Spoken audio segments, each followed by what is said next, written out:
Hi. I want to talk a little about baiting in terms of the bait stick that I wanted to mention. Most people in their baiting cage traps, they're going to take like a piece of bread and they're just going to put some peanut butter on it, and they're just going to drop it in the back of the cage. The problem with that is it's just sitting there on the ground ready for ants to ravage it. Plus, it's not necessarily in view of the animals they're going to be looking for.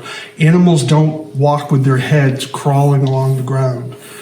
They're elevated. And so it's a lot better when you're using a paste bait like peanut butter to use a bait stick. And this is one, there's a couple of varieties showing you this one. This is a PVC bait stick.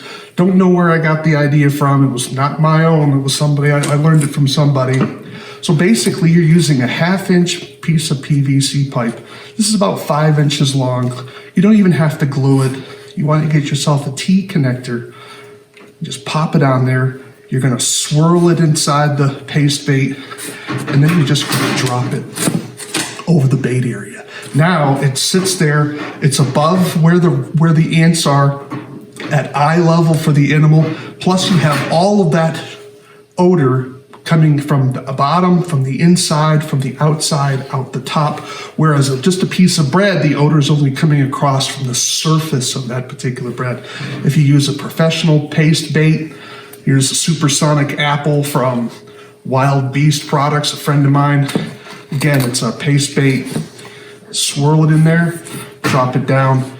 A lot more convenient, and it will improve the efficacy of your presentation of the bait. So we're going to show you how to make this. So you're going to go to the store, get some PVC pipe, and have them cut it into 5-inch lengths. If you're using a larger trap, obviously you'd want to have one a little bit longer. You want to have it hanging down at least about 2/3 of the length, the height of your particular trap. Get yourself a T connector, and you're basically good to go. Get one for each trap. When they get dirty, basically, you're always wearing gloves. These are clean, so I don't have to wear gloves right now. You're just going to drop them into some bleach and just let them soak. That'll make it clean, not sterile, so always keep that in mind. So I'm going to show you how to make this real quick. Stay with me. All right, I got a couple PVC pipes here. Again, they're 5 inches long. I've already started drilling. I think I'm using about a 1/4 inch size drill here. Put them in a vise, not too tight, you'll crack them. And I'm basically going to be drilling straight through, as I've already done here. And then you're going to make your perpendicular holes. So you're going to come on one side, go all the way through, then come to the other side and make the other drills through. Leave yourself a little bit of room at the top, because remember, you have to leave some space for your cap. That's going to obviously cover down a little bit, so you want to make sure you're not drilling too high. And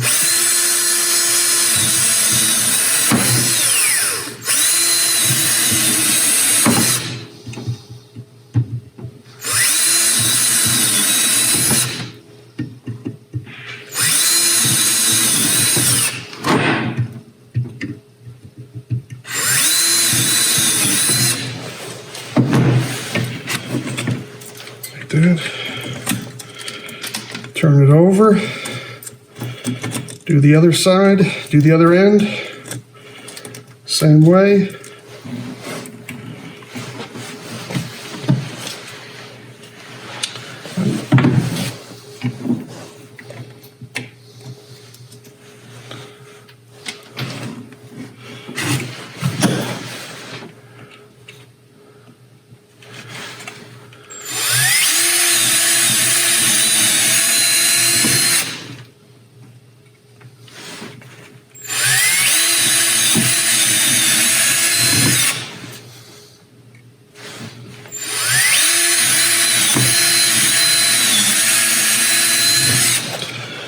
Then you do the other side, the other 90-degree angle.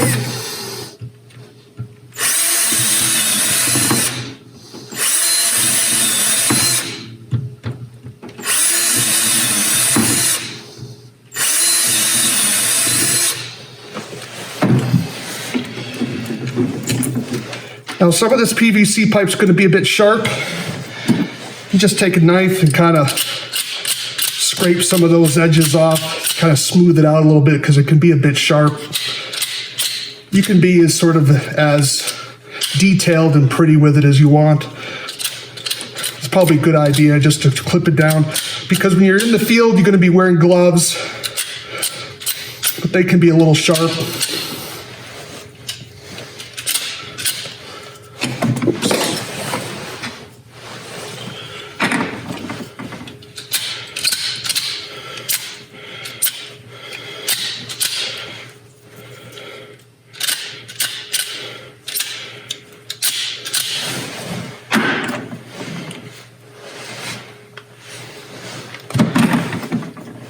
And there you go.